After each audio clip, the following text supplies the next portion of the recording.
Friends and supporters hold a candlelight vigil for Kayla Mueller, the aid worker held hostage by ISIS, whose death was confirmed last week. The weekend vigil was sponsored by Northern Arizona University. That's Kayla's alma mater. The 26-year-old was involved in a Christian ministry as an undergraduate and was providing humanitarian aid when she was captured. Students who knew Kayla said she chose action over apathy.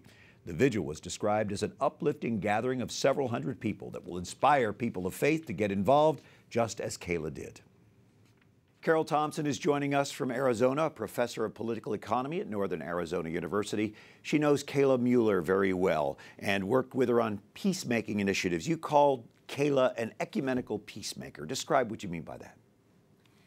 Kayla not only wanted to have peace in the world, she worked for it, and one of the issues we worked on were receiving veterans back to Northern Arizona University in about 2009. We worked with a group of 20 organizations to make sure the veterans would have some way to integrate in the community and at the university. Kayla was a peacemaker, welcoming veterans back to the community. Over the weekend and for the past several days, we've had more terrible news of terrorism.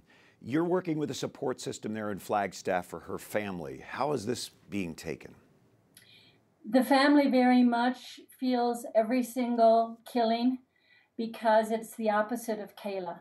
So the deaths of the 3 in North Carolina, in Libya, in Denmark, hit the family very closely. It's like losing another Kayla, because they know these are innocent people being killed for revenge. And it's the opposite of what Kayla lived for. Kayla wrote a beautiful letter to her family and others, and now it's been released. And she refers in here a lot to suffering, but it seems like every time she talks about suffering, she's focused on someone else's suffering, not her own. Is that what you know of Kayla? Absolutely. She wrote that letter when she's in prison. We assume she's been brutalized. Well, prison is brutal. And she's worried about her parents and other people. And that is a peacemaker. You take risks and in order to try to be with the least of those, and that's Kayla. She talked about surrendering herself to God and said that by your prayers, I have felt tenderly cradled in this free fall. That has to hurt when you read that, having known her. Yes, and that is a phrase from her letter that her parents are using for how they feel right now, and that we are cradled tenderly in a free fall. And it's such beautiful poetic of expression of the utter despair and grief, but tenderly cradled.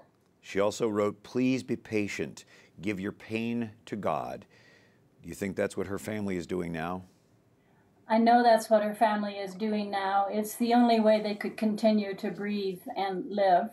They have created, on its reference to the letter, Kayla's Hands, an organization, a foundation to remember Kayla, and that foundation is already making linkages to North Carolina for the families of the 3 killed, the 3.